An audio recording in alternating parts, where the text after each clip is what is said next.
We have about 15 minutes left here, and quite a few questions have come through. Kayla, did you have any that you could elevate for us? And I have some very simple ones. We'll start with those because I think they're just going to be a couple word answers. When the slide deck was being shared, and I think it was slide 7 that was being referenced, Tyler had wanted clarification on what is deemed as reliable internet connectivity. Yeah. So in the context of the BEAD program, it's one of those questions that kind of depends on who you ask, but in the context of the BEAD program, reliable internet service has been defined as terrestrial, so not satellite, and not unlicensed fixed wireless, but it does include licensed fixed wireless at speeds of, for unserved, 25.3 or higher, or underserved, 120 megabit per second or higher. And like I said, different programs might draw the line differently on the technologies, but that's generally what it means in this context. So the next question that came in, Adrian was asking to hear more on covered populations in urban versus rural areas, and how to communicate timing on funding eligibility to stakeholders. So in terms of engaging with covered populations, I would say that we will be having in the very near future digital equity workshops that will dive into strategies to engage with covered populations, and so that is a conversation that I think merits much more than the time that we can give it in the remainder of this call, and so would recommend participating in those workshops, or attending our office hours if you have specific questions that you would like to have answered. As far as the timing of the funding, I suppose it depends on which component of the funding we're talking about. Mike just gave the rundown on the available funding through our support for the planning, but this is leading toward the distribution of funding for broadband infrastructure and digital equity programming. Mark, do you want to field that one in terms of the expected timeline for BEAD funds and Digital Equity Act funds to get out the door? So Dustin, that wasn't exactly what I was wanting to say. Is I know there's a lot of unknowns. I just wanted us as BAT teams to have the same message or elevator speech, because covered populations might be running through a different rubric, whether they live in an urban covered area from broadband eligible versus rural. And I wanted to just kind of make sure we're all saying the same thing so that our urban stakeholders don't have expectations that don't align with the funding eligibility. That's what I was trying to say. For those of us that have those blended urban rural environments, how do we let them know that it may not be right now, it's coming, and here are the things you can participate in the process. So it was more of I would really love to make sure we're unified in that messaging. Right. No, that makes sense. I guess so. For the infrastructure side, it's really clearly defined on the availability of technology. And then for the covered populations for the Digital Equity Act programs, it really, whether or not those programs are designed on addressing the identified needs through this process and this plan for those identified covered populations. And there are specific lines that are, so low income households under NTIA's program is defined as 150% of the federal poverty line. aging individuals is identified as 60 plus, and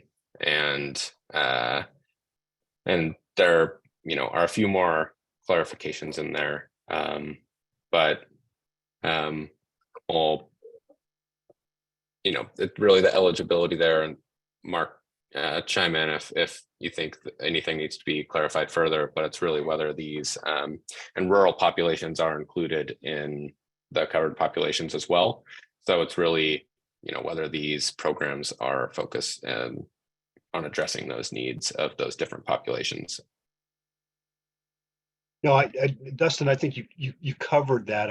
Ariane, I hope that answer is sufficient for you for now.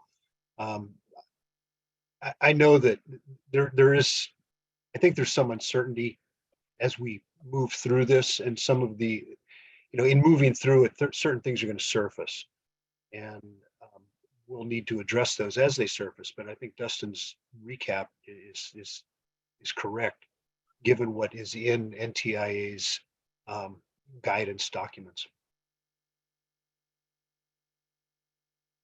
Yeah, and thanks for the question. We can also in these workshops invite the NTIA and our federal program officer, Tracy Blackburn, to come in and provide some context and answer concretely from NTIA's perspective those questions.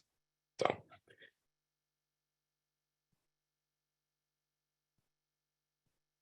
And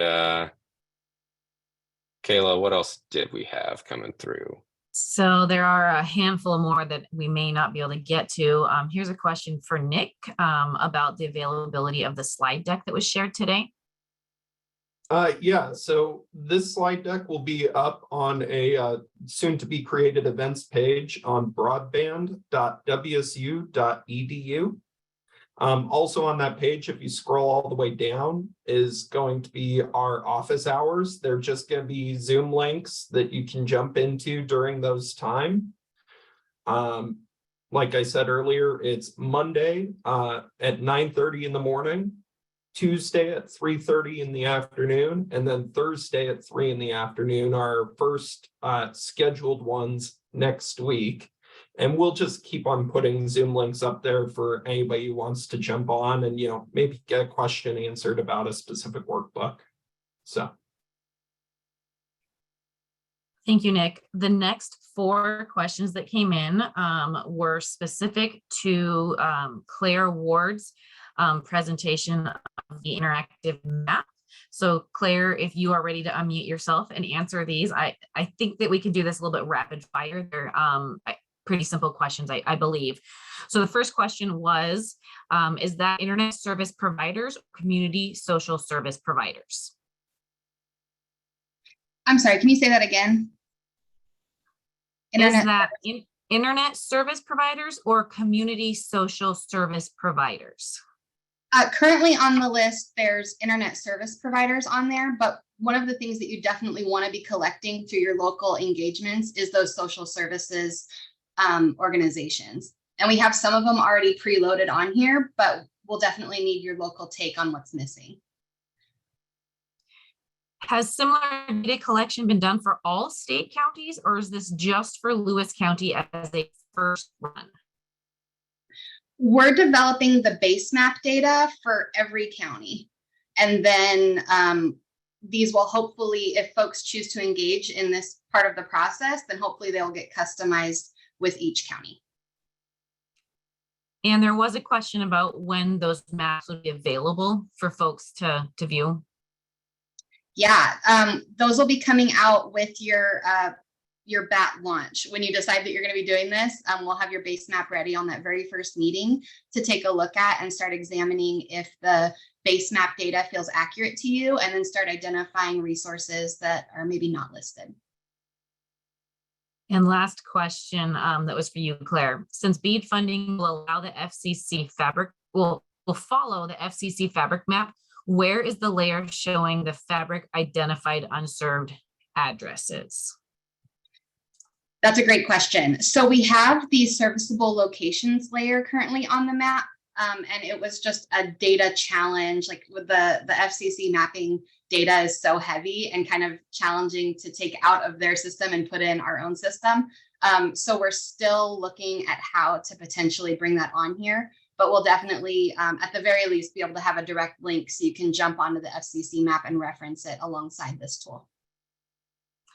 And Claire, I don't know if you want to make this option available, but if you do, if you would put your email in the chat, then anyone else who had specific questions about your interactive maps can address them to you. That might be helpful for some folks. Sure thing. Looks like we will have time hopefully to get through the last 3 questions. There's a question about, will the BATs be subject to open public meeting requirements? Yeah, thanks, Kayla. That's a good question. Many BATs are not formal government processes, and are really more of community efforts to come together and discuss the needs around broadband in the community. I think while since Lewis County has been used as an example for the maps, the Lewis County Broadband Action Team is, a community run BAT that has no, formal entity attached to it, public or otherwise. There may be some ways in which this gets structured that does change that, but so there may not be a clear definitive no on that, but I think that's a discussion that needs to be had within each BAT, depending on how they're structuring it. And Mark, I don't know if you want to add anything to that. Yeah, I think Dustin's characterization is correct. I think it really goes to the level of formality, if you will, that how the BAT is organized. The BATs that I've been familiar with may have representation on them from a county commissioner, but the BAT is basically an informal grouping of various interests. So given that, I don't believe it needs to be under the Open Public Meetings Act. I can get more clarification from that from our AG, but as a going sort of initial interpretation, I don't think it needs to be unless the BAT has a much more formal designation sponsored by, say, a county council. But to date, that across most of the circumstances that I'm aware of, it's been a much more informal and inclusive public process, and not with the stamp of approval of say a county council or the extension of a county council. Yeah, and Mark, as you're talking through that, I think happy to kind of document some of the different structures, and in terms of asking the AG, I think it might be a question of what are the sets of characteristics that would require those meetings to be subject to that. So we'll get further clarity on the specifics of that. All right, Dustin, we're down to the last 2 questions. And so Trina had asked, which entity and organizations typically take the lead in other county BATs? I wanted to repaste in the chat what was said earlier in case that was missed, to the list of the known contacts for BATs. So Trina, hopefully that answers that question. And so then Dustin, the final question, will the workbooks be visible to others on these teams as inspiration might be begotten from neighboring regional BATs? Yeah, so we certainly want to encourage regional coordination. I think the networks don't stop at county lines. And so we really want to see that coordination, although there are components of this that I think we should, respect the ability to draft and have open conversations within a community. So I think that's a conversation to be had between regional partners. And, of course, when the final plans are available, those will all be available, but look forward to supporting that. And then we are updating the BAT contact list. It's a bit of an iterative process, and making sure the right contacts are in the right place. And we'll get that out soon. And in many counties, if you feel like there is not one, there's likely one in formation, and so we can help make those connections. Dan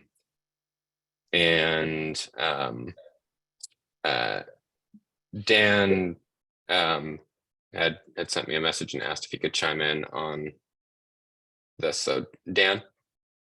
Yeah, Dustin, Dan Fagerly with the WCBAT outreach project on tribal outreach. I just wanted to clarify too that we do encourage tribes and BATs to work together in planning, and especially so they don't get overbilled of resources and overlap. And that's one of the whole ideas, to coordinate. But then the tribes can choose whether they want to submit their broadband action plan or as part of the BATs in the area, or in their digital equity, or if they want to choose to submit theirs separately. We recognize in many cases they overlap other jurisdictions and other counties. And so that's a choice they have, is either, but we encourage in all cases to work coordinated with the BAT and share information and resource and plans. So, but they do have the choice to submit separately. So thank you. Yeah, thanks for that clarification, Dan. And Kayla, I think we're just a few minutes over time, but it sounds like there's just one more question. So, well, and it looks like there's a couple questions that have come into the chat as we've entered the question and answer portion of this. And so, rather than keep going longer and longer, Nick would like me to mention that we are going to have a frequently asked questions section on the website that I've put the link in the chat a couple times now. Any questions that I missed, we're capturing the chat. I tried capturing all the questions. The answers will make it to the website. So if I missed your question, it was not intentional, and go back and forth to our website in the next handful of days, and you should see an answer to your specific question there. And also, if you have any other specific questions that you want to reach out with, please feel free to email extension.broadband@wsu.edu. It comes to me and you'll get a response. awesome.